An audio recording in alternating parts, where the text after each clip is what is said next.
Hello बच्चों, स्वागत है हमारे यूट्यूब चैनल पे institute of mathematics and physics पे। Today is the 6th lecture on the function chapter of class 12 mathematics. Now in this lectures will see what do mean by composition of two functions और composition of functions. So let's the topic begin with an practical example. सपोज मैं एक example देना चाहता हूँ तुमको composition of function समझाने के लिए। एक simple example, suppose we have a class of 100 students, okay, or class 12 mathematics. Suppose I have a set A which contain 100 students. Okay, now suppose अब क्या हुआ, हमने एक एक बच्चे को हर एक रोल नंबर से असाइन करा। Suppose I have given 1, 2, 3 and 100 roll number two each and every student. 100 बच्चों को मैंने एक एक रोल नंबर असाइन किया। Now अब क्या होता है, अब जब तुम एग्जाम देने जाते हो तुम अपने रोल नंबर्स को लिखते हो टू मेक द कॉन्फिडेंशियल। अब मैं अगर तुमको जानता हूँ तो उस जगह पे मार्क्स अच्छे से दे दूंगा। तो टू मेक द कॉन्फिडेंशियल, अब एग्जामिनेशन सेक्शन करते क्या है, हर एक रोल नंबर के अगेंस्ट पे एक कोड वर्ड देते हैं, रोल नंबर को निकालते हैं and they give a code number to each and every student. Suppose B is the set given that A1, A2 A100 are the code number given to each and every students against their roll number. Correct? Now what happened? Examiner copy check करा and they have given that marks to that each and every paper against their code number. Code number के against अब एक marks दिया गया that C is the set marks given to each and every student against their code number. So what we have till now, देखो समझते हैं। We have a student, we have a collection of 100 students, each one given a roll number, each one had given the roll number. Against each roll number the examination section gives a code, confidential code. Okay, now examining copy has checked the copy and given the marks M1 to M100 against each code number. Now we have the following situation. Let f is a function from a to b such that f of I is equal to ai, 1 equal to a1, a2 equal to a2, f of I equal to ai. And we have another function g is from b to c such that g of ai is equal to mi, the marks given by the examiner. Okay, now by the combination of these function we can define a new function as h is a function from a to c such that h of I is equal to mi. मैंने इन दोनों के combination से एक नया function बनाया जो कि कहां से कहां पर है, a से लेके c तक है, so that h of I is equal to mi. Wait, just by diagrammatic approach we can see easily. We have a set A, we have a set B, we have a set C. Set A is the collection of all roll numbers. This is the code number. We have that marks. So this is the function from A to B and this is a function from G to B to C. Now I've defined a function from A to C, h is the combination of f and g. कैसा combination होगा बताऊंगा अभी मैं। This goes to A1 and A1 goes to M1, A2 goes to this and this goes to F2, ऐसे करके गया, ये गया यहाँ पर, ये गया यहाँ पर। Now I've defined a function h of I is equal to mi, मतलब 1 कहाँ पर जा रहा है, M1 के पास, A2 कहाँ जा रहा है, M2 के पास। बट इस जगह को और कैसे डिफाइन किया गया, देखो we write h is the function composition of f and g,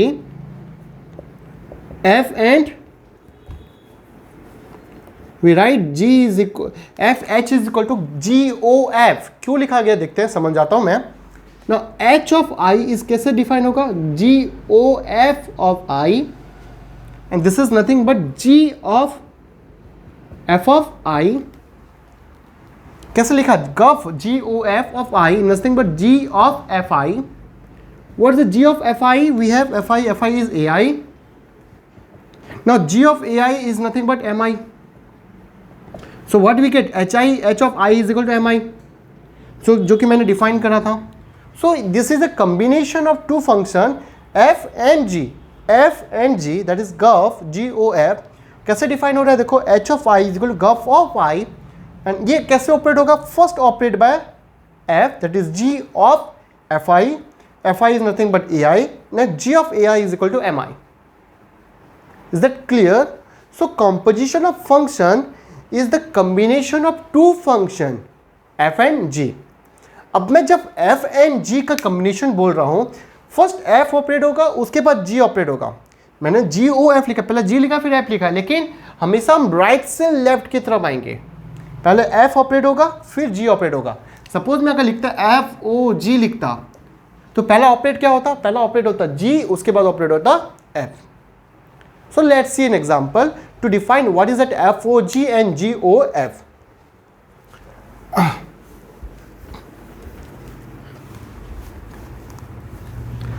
Composition of function, right? Suppose we have a function f is a function from all real number to real number defined by f of x equal to 2x plus 1, and suppose we have another function g of x.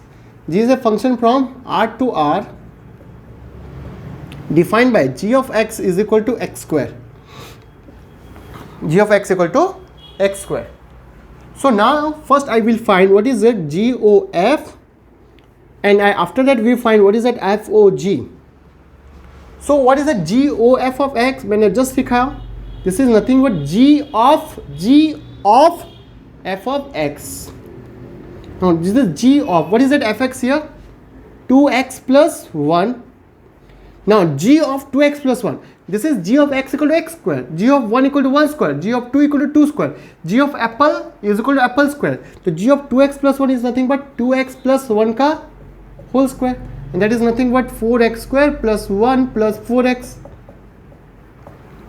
Now GOF, that is nothing but GOF of x I have written. So f of gx, that is what is g of x? X square. Now f of x square is nothing but 2x square plus 1. So in this way we can define FOG and GOF. But यहाँ पर आप देख सकते हैं कि that FOG is need not be equal to GOF. दोनों equal होना जरूरी है क्या? यहाँ इक्वल नहीं आए हैं. So here easily I can say that composition of two function is not commutative. Commutative का मतलब FOG is not equal to GOF. लेकिन before going to define the composition of function, अब कॉम्पोजिशन ऑफ फंक्शन में आगे बढ़ने से पहले एक सबसे इंपॉर्टेंट बात हम सीखेंगे कि आखिरकार GOF एग्जिस्ट कब करता है और एग्जिस्टेंस के लिए what is the necessary condition. जैसे कि हम हर फंक्शन के पीछे देखते हैं what is the necessary condition to that existence और नॉट. तो अब बात समझते हैं एक बार अच्छे से. This is GOF. Suppose f is a function from a to b and g is a function from suppose c to d. I have written from another sets. अच्छा, अब गफ को एडजस्ट करना है तो देखो एकदम क्लियरली समझते हैं. g of fx है. अच्छा, एक x आया. अच्छा बच्चों, ये x कहाँ से आएगा? ये x कहाँ से आएगा? अच्छा गफ x कहाँ से होना चाहिए? f किसके ऊपर ऑपरेट करेगा? This x must be from the domain of the f. मतलब x पक्का a से आएगा. No doubt. Yes or no? अब देखो GOF of x पहले ऑपरेट कौन करेगा? पहला काम कौन करेगा? पहला अपना हक कौन जमाएगा? f करेगा. तो f किसके ऊपर काम करता है? f काम करेगा a के ऊपर. That means x must be from the set a. First thing clear हुआ कि नहीं? अगर गफ ऑफ x लिख रहा हूं तो पहला ऑपरेट होगा f, और f किसके ऑपरेट होगा? x. लेकिन ये x कहाँ होना चाहिए? डोमेन ऑफ f में होना चाहिए. That is from the a होना चाहिए. Clear. Now the thing next important thing, अब g ये जो आउटपुट देगा, ये f ऑफ g आउटपुट देकर कहाँ जाएगा? ये सेट b पे जा रहा है. करेक्ट है. ये f ऑफ x कहाँ जा रहा है? b पे जा रहा है. जाने दो, जाएगा पक्का. That f of x belongs to b. लेकिन बच्चों ये जो भी एलिमेंट आया, sir let it be y आया, सपोज y आया, मैंने y लिखा यहाँ पर, y बिलोंग्स टू b है. अब g किसके ऊपर काम करेगा? c के ऊपर काम करेगा. That means that y must have to belongs to c होना चाहिए. That means y must have to belongs c होना चाहिए. That means clear that f of x belongs to b होना चाहिए. And this must be true for every x belongs to a. क्योंकि हर एक input के लिए ये कहानी क्लियर होना चाहिए. That means this is true for all x belongs to A. That means हर एक्स के ए के लिए एफ एक्स कहाँ पर बिलोंग करना चाहिए? बी पे. That means I can say that range of f x must be subset of B होना चाहिए कि नहीं? एक subset of f x belongs to C. I am really sorry, f x belongs to C होना चाहिए. तो range of f x subset of C होगा. और एक बार क्लियर देखते हैं starting from the beginning. We have defined the graph of x, correct. ये एक्स कहाँ से आ रहा है? एक्स को बिलोंग करेगा, पहला काम करेगा एफ ऑफ एक्स लिखना है, तो एक्स को पक्का कहाँ से आना पड़ेगा? ए सेट से आना पड़ेगा. क्लियर ये बात? ओके. नाउ एफ एक्स कहाँ पर आउटपुट देगा? बी सेट पे देगा. F x belongs to B होगा. Let it be y. तो मैंने वाई लिख दिया. अब जी किसके ऊपर काम करेगा? उसके डोमेन के ऊपर तो काम करेगा ना. तो जी बिलोंग करते हैं सी के. सी किसके ऊपर? जी किसके ऊपर काम करते हैं? सी के ऊपर. जी काम करते हैं सी के ऊपर. That means that y must have to belong to the set C. That means f x belongs to C होगा पक्का. नहीं होने से काम नहीं चलेगा, क्योंकि f x nothing but y है. And that must be true for every x belongs to A. That means range of function must be subset of C. Correct. तो अब मैं यहां पर वर्ड लिख रहा हूं, जी ओ f exist if range of f x is inside the domain of g. हाँ कि नहीं? इस चीज का रेंज इसके डोमेन में होना चाहिए, क्योंकि डोमेन है ना सी, तो range must be inside the domain of g. तो first and most important thing is that GOF exists if range of fx is inside the domain of g. Range of fx is inside the domain of g. तो range हमेशा domain, पहला वाला का range दूसरे वाले के domain के अंदर होना चाहिए. और एक बार रिपीट कर रहा हूं. अब मुझे बताओ एफ ओ जी एग्जिस्ट कब करेगा? पहले वाले का रेंज, पहला वाला था ब्राइट साइड से पहला वाले का रेंज दूसरे वाले के डोमेन में बिलोंग करना चाहिए, सबसेट होना चाहिए. So is that clear to everyone कि GOF और FOG कब एग्जिस्ट करेगा? सो we'll give an example. So this is the existence, necessary condition for the existence of GOF and FOG.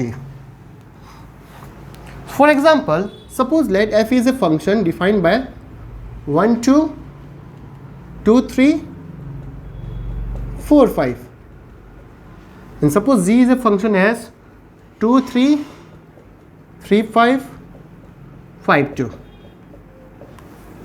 So find FOG and GOF if exist, whichever exist. तो पहला काम है, towards the domain of f, set of all input points 1 2 4. range of f क्या होगा? We have 2 3 5. what is the domain of g? 2 3 5. range of g क्या है? से 3 5 2 2 5 2 3 5 2 3 5. I can write. अब देखो GOF एग्जिस्ट करने के लिए क्या होना चाहिए था? GOF एग्जिस्ट करेगा कि नहीं? क्योंकि रेंज ऑफ क्या होना चाहिए? पहला f must be subset of domain of g होना चाहिए. है क्या? देखो यहाँ पर range of f domain of g के अंदर है क्या? यह सबसेट है, विच इज ट्रू. एज लिख देता है दिस. सो GOF एग्जिस्ट करा. तब GOF एग्जिस्ट करा, चलो GOF निकालते हैं. GOF अब क्या होगा? पहला 1 काम करता है, डोमेन काम करेगा कि नहीं? f का डोमेन काम करा, तो जिस is g of f1. g of f1 कितना है? g ऑफ f1 है g of 2, and g of 2 कितना है? 3. देखो काम कैसे कर रहा है. GOF ऑफ 1 निकाला मैंने, g of f1. g of f1 क्या दिया? f1 क्या दे रहा है? आउटपुट 2, तो g ऑफ 2 हुआ. g ऑफ 2 क्या हो रहा है? 3, तो we have got 3. Next GOF of 2 क्या होगा? GOF of 2, because we have the domain is 2, तो g of f of 2. g of f of 2 कितना है? 3. g ऑफ 3 कितना है? 5. We have 5 here. Now GOF of, next we have domain of is 4, तो g of f of 4 Here f of 4 is 5 and g of 5 is 2. So we have that GOF. Now मुझे बताओ FOG exist करेगा क्या? तो range of G must be inside the domain of F होना चाहिए. तो range of T क्या है? 2, 3, 5. डोमेन ऑफ F क्या है? 1, 2, 4. So which is not true since 2, 3, 5 is not subset of 1, 2, 4. So FOG does not exist. So GOF या FOG exist करने के लिए, FOG एग्जिस्ट करने के लिए पहला वाला G राइट साइड से है, इसका रेंज F के डोमेन के अंदर होना चाहिए. So this is the necessary condition for the GOF and FOG to be exist.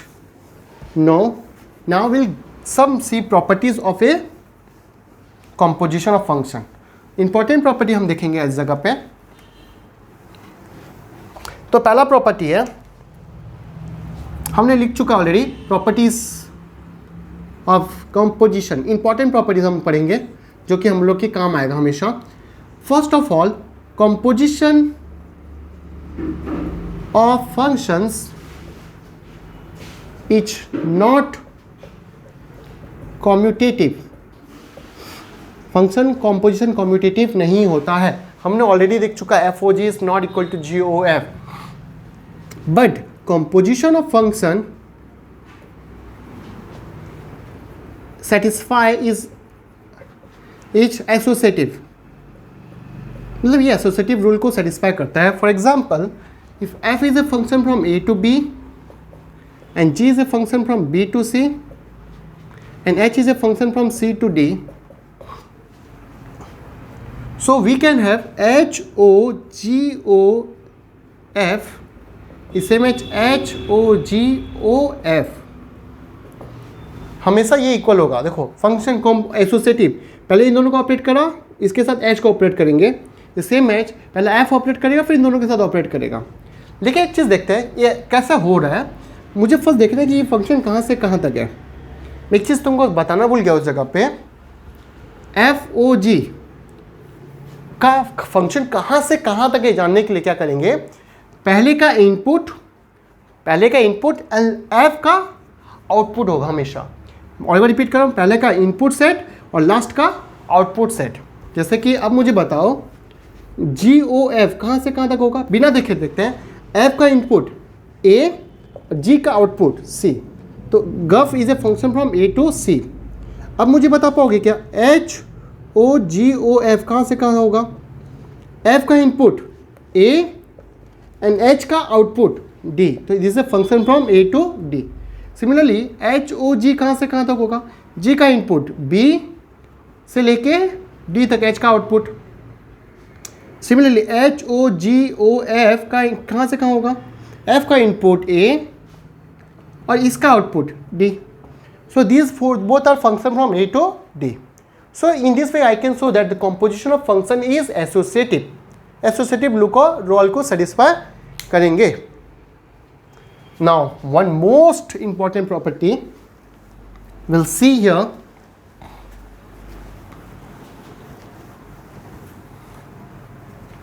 What's the property says that exam third property,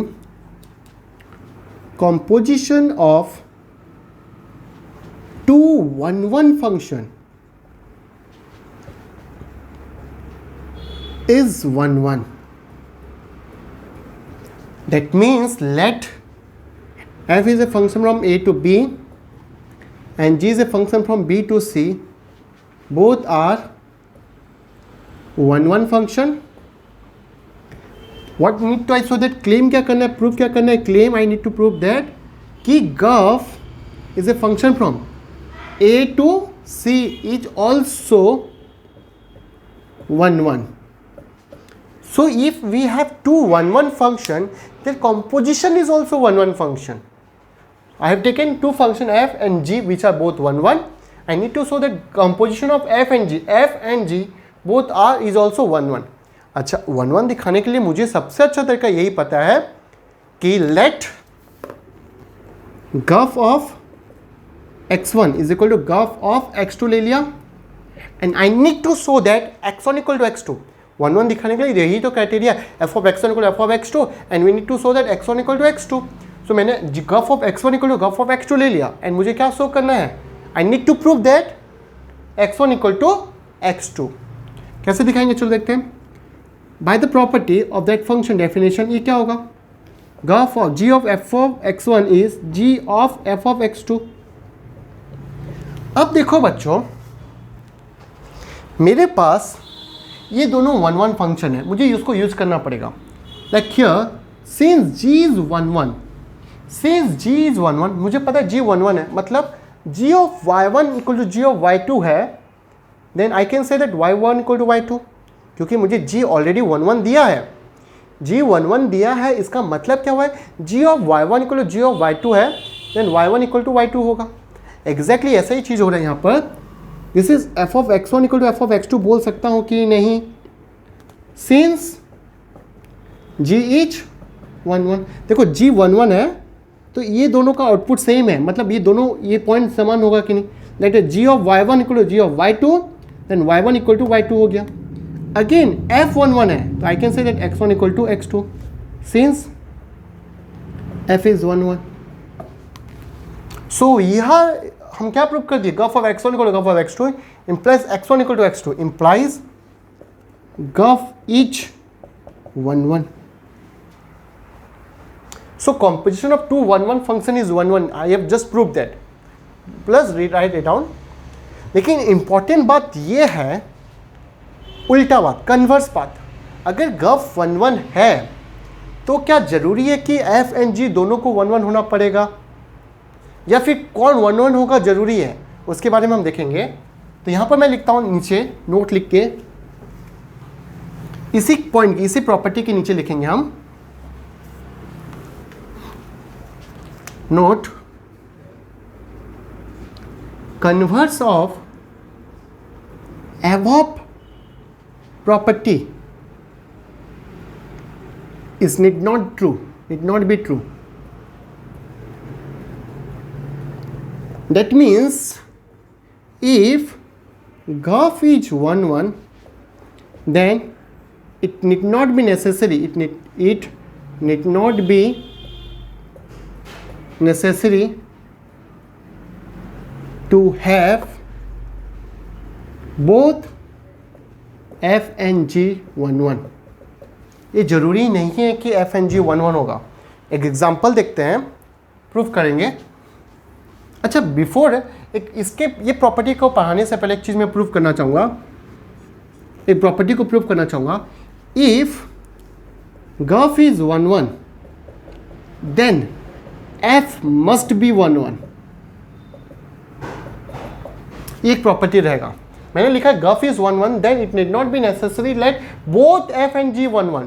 अब मैं ये प्रॉपर्टी लिख रहा हूँ, इफ गफ is 1 1, then f must be 1 1. f को 1 1 होना ही पड़ेगा. कैसे होता है चलो देखते हैं. So we have given that g o f is 1 1, I need to prove that f is 1 1. So f is a function from a to b and g is a function from b to c. Last में एक छोटा सा shortcut formula बताऊंगा, तब उससे से हर चीज़ याद रह जाएगा. So f is a from a to b, गफ is a function from a to c. f का इनपुट, g का आउटपुट. मुझे गिवन दिया गफ is 1 1, I need to prove that f must be 1 1. To show f 1 1 हम क्या लेते हैं, let f of x1 equal to f of x2 and I need to prove that x1 equal to x2. कैसे prove करते देखो, f of x1 equal to f of x2, मैंने दोनों side operate करा g को, दोनों side operate करा g को, तो ये क्या बन गया, दिस इज नथिंग बट गफ ऑफ x1 गफ ऑफ x2. मैंने दोनों साइड g को ऑपरेट करने के बाद ये लिखा, सिंस गफ is 1 1, so I can say that x1 equal to x2 since गफ इज 1 1. सो मैंने प्रूव कर दिया, हेंस f इज 1 1. तो मैंने एक इंपॉर्टेंट बात प्रूव करा, अगर गफ 1 1 हो रहा है मतलब f पक्का 1 1 है. इसका मतलब ये हो सकता है, अब मैं ये स्टेटमेंट को प्रूव करूंगा, गव 1 1 है, then it need not be necessary that both F and g 1 1, मतलब दोनों एक साथ 1 1 नहीं हो सकते। लेकिन मैंने प्रूव करा कि गव 1 1 है ना, एफ को 1 1 होना पड़ेगा। मतलब ये एग्जाम्पल के लिए मुझे देखना पड़ेगा जी 1 1 पक्का नहीं होगा। एक ऐसा एग्जाम्पल देना है मुझे, गफ is 1 1 but G is not 1 1। और एक बार रिपीट कर रहा हूँ, ध्यान से समझना, मैंने जस्ट अभी प्रूव करा अगर गफ 1 1 है, गफ 1 1 है, देन एफ को 1 1 होना पड़ेगा। और ये एग्जांपल बोल रहा है कि गफ 1 1 है, then it is not necessary that both F and G is not 1 1। तो एग्जांपल ऐसा होगा, देखो एक एग्जांपल देते हैं।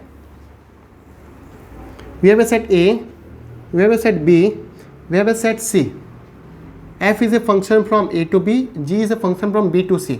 मुझे एक एग्जैक्ट सा एग्जांपल खोजना है जहाँ पर g 1 1 नहीं है लेकिन f o g मतलब गफ 1 1 है। अच्छा बच्चों, एक चीज़ याद होगा, अगर फंक्शन 1 1 नहीं है, मैंने याद करवाया था अगर f is a function from a to b, function को 1 1 नहीं बनाना है। अब अटैकिंग एरिया कौन सा है? b। तो अगर 1 1 कब नहीं होगा? जब कार्डिनलिटी ऑफ a अगर greater than equal to cardinality of b हो गया। तो अगर इसका कार्डिनलिटी अधिक हो गया तो कभी भी 1 1 नहीं बन पाएगा। वही चीज़ को मुझे यूज करना है यहाँ पर, g को 1 1 नहीं बनाना है तो मैं यहाँ पर कुछ अधिक एलिमेंट रख दिया, a b c d रख दिया, और यहाँ रख दिया 1 2 3, और यहाँ पर रखा मैंने e f g। देखो e goes to f, f goes to b, g goes to c। अब ये गया a goes to 1, b goes to 3, सबको सिंपल है, b goes to c, c goes to d and d goes to 3। अब एक बार देखते हैं गफ क्या हो रहा है। गफ कहाँ से कहाँ है? a से लेके c तक है। गफ is a function from a to c, e f g 1 2 3। गफ ऑफ e क्या होगा? e ये गया, यहाँ गया तो 1 जाएगा। गफ कहाँ जाएगा? ये 2 पे जाएगा। g कहाँ पर जाएगा? 3 पे जाएगा। देखो गफ इज हियर 1 1, एफ इज 1 1 है, दो अलग अलग एलिमेंट, बट जी 1 1 है क्या? यहाँ पर देखो तो दो डिस्टिंक्ट एलिमेंट, एक एलिमेंट के गया है। Here G is not 1 1। हो भी सकता है बट मैं एग्जाम्पल दिया जहाँ पर जी 1 1 नहीं है। देखो गफ 1 1 है but G is not 1 1, F 1 1 है यहाँ पर। तो गफ अगर 1 1 है, it is not necessary that both F and G to be 1 1। हाँ, लेकिन ये चीज़ भी सही है, अगर गफ 1 1 है देन f को पक्का 1 1 होना पड़ेगा। तो same example, properties 4 is an important example, खुद बना सकते हो। मुझे मेरा एम था कि g को 1 1 नहीं बनाना है, इसलिए मैंने g के इस साइड पे अधिक एलिमेंट रख दिया। सो मैंने एग्जाम्पल बना दिया। ऐसा एग्जाम्पल आप खुद बना सकते हैं।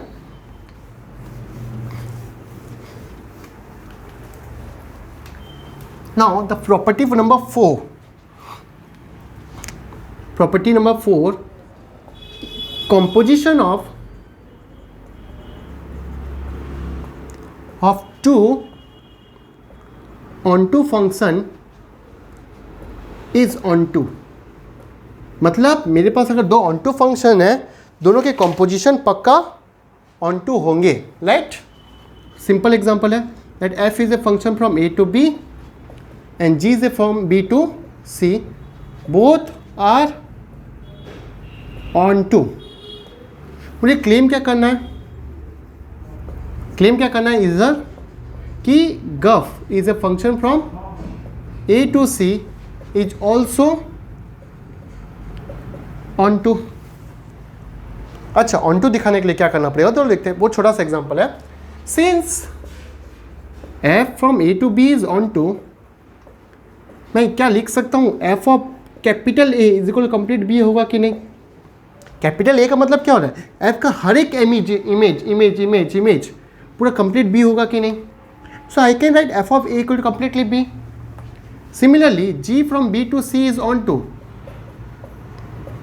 तो जी ऑफ कैपिटल बी क्या हो रहा है? पक्का कंप्लीट सी सेट हो रहा है कि नहीं? इसका मतलब क्या? बी का हर एक एलिमेंट टोटल सी के पास मैप हो रहा है। Okay, now I need to set g o f A to C is on to. मुझे दिखाना पड़ेगा गफ ऑफ ए क्या है। This is g of f of A, and f of A कितना है? Complete B, and g of B कितना है? Complete C. So here we have g o f of total A is equal to C. Hence implies g o f is on टू बोल सकता हूँ कि नहीं मैं? Okay, the same thing for the note. अगर कॉम्पोजिशन ऑन टू है तो क्या ऑन टू होगा दोनों फंक्शन? जरूरी नहीं है. नोट लिखते हैं यहां पर. नोट पहला बात लिखूंगा, if GOF is on to function then G must be onto. और ये चीज मैं आप लोगों पर छोड़ दिया कि प्रूफ करना है. गफ अगर ऑन टू है then we must have G must be onto. दूसरे वाले फंक्शन पक्का ऑन टू होगा. लेकिन सेकेंड पॉइंट ये लिखूंगा, इफ गफ is on to it need not be true that both F and G to be have on to. मतलब जरूरी नहीं कि दोनों को ऑन टू होना पड़ेगा. लेकिन मैंने तुमको दिखाया गफ ऑन टू है तो G पक्का ऑन टू है. मतलब मुझे एग्जांपल ऐसा खोजना है, गफ ऑन टू है बट उस जगह पे F ऑन टू नहीं है. तो we have an examples here, F from A to B. Last example है यह चीज का. F is a function from A to B and G is a function from B to C. याद रखो ध्यान से, गफ ऑन टू को बनाना है मुझे. गफ जो फंक्शन बनेगा वो ऑन टू होगा पक्का. लेकिन मुझे F को ऑन टू नहीं बनाना है. मुझे पता चला कि G पक्का ऑन टू है, G पक्का ऑन टू है, F को ऑन टू नहीं बनाना है. याद रखना, एफ ए फंक्शन ए से बी है. अगर फंक्शन ऑन टू होना है तो cardinality of A is greater than equal to cardinality of B होता है. और नॉट ऑन टू के लिए क्या होगा condition? Cardinality of A is less than cardinality of B. तो वही कहानी मैंने यहाँ रखा, मुझे एफ को ऑन टू नहीं बनाना है. तो ए बी सी रखा मैंने यहाँ पर 1 2 3 4 एक एडिक एलिमेंट रख दिया. ओके, यहाँ पर मैंने रखा ई एफ जी रखा. देखो ये फंक्शन ऑटोमेटिकली भी मेरा कंडीशन सेटिस्फाई कर देगा. ठीक है. अब देखो गफ कहां से कहां तक लिख देते हैं, ए से लेके सी तक है गफ. A B C E F G. ए कहाँ जा रहा है? ई के पास. बी जा रहा है एफ के पास. सी कहाँ जा रहा है? जी के पास. देखो गफ इज ऑन टू क्योंकि हर एक एलिमेंट का प्री इमेज एग्जिस्ट कर रहा है. मुझे बताओ एफ ऑन टू है क्या? 1 2 3 का इमेज है बट 4 का प्री इमेज एग्जिस्ट नहीं कर रहा मतलब एफ यहाँ ऑन टू नहीं है. लेकिन देखो जी ऑन टू है, ई का प्री इमेज एग्जिस्ट कर रहा है, एफ का एग्जिस्ट कर रहा है, जी का दो प्री इमेज एग्जिस्ट कर रहा है. सो मैंने दिखाया एग्जाम्पल यहाँ पर, अगर गफ ऑन टू है देन जी तो ऑन टू होगा ही होगा बट एफ ऑन टू नहीं होने से भी चलेगा. ठीक है. तो एक रूल बता देता हूँ सिंपल, कैसे याद रखोगे इस जगह पे. छोटा सा रूल है, छोटा सा रूल एकदम मस्त अच्छा लगेगा. SI rule. क्या रूल है? SI rule. कैसा SI रूल है देखो बताता हूं. अगर FOG is injective, I injective मतलब Y, तो हमेशा नीचे लिख देना SI. अगर ये इंजेक्टिव है दैट इज 1 1 है देन G को पक्का 1 1 होना पड़ेगा, इंजेक्टिव होगा. ठीक है. सिमिलरली FOG अगर सर्जेक्टिव है तो SI लिख दिया मैंने, ये पक्का सर्जेक्टिव होगा. ठीक है. और एक बार रिपीट करता हूँ, FOG इंजेक्टिव है तो G को पक्का इंजेक्टिव होना पड़ेगा. FOG अगर सर्जेक्टिव है तो F को पक्का सर्जेक्टिव होना पड़ेगा. और सिंपली अगर FOG बोथ 1 1 एंड 1 2 है दैट इज बाइजेक्टिव है. अगर ये बाइजेक्टिव है तो ये पक्का दोनों है तो G पक्का इंजेक्टिव होगा, F पक्का ऑन टू होगा. रिफ्लेक्ट और एक बार रिपीट कर रहा हूँ, FOG अगर बाइजेक्टिव फंक्शन है देन G पक्का 1 1 होगा, F पक्का ऑन टू होगा. So this is called the SI rule. Just look at the video, सामने प्रॉपर्टीज बहुत अच्छे से पढ़ा है उसको अभी. In case of any doubt just write in the comment box. I will make another videos for that also. Hope you are liking my videos. Thank you for watching my videos. Thank you.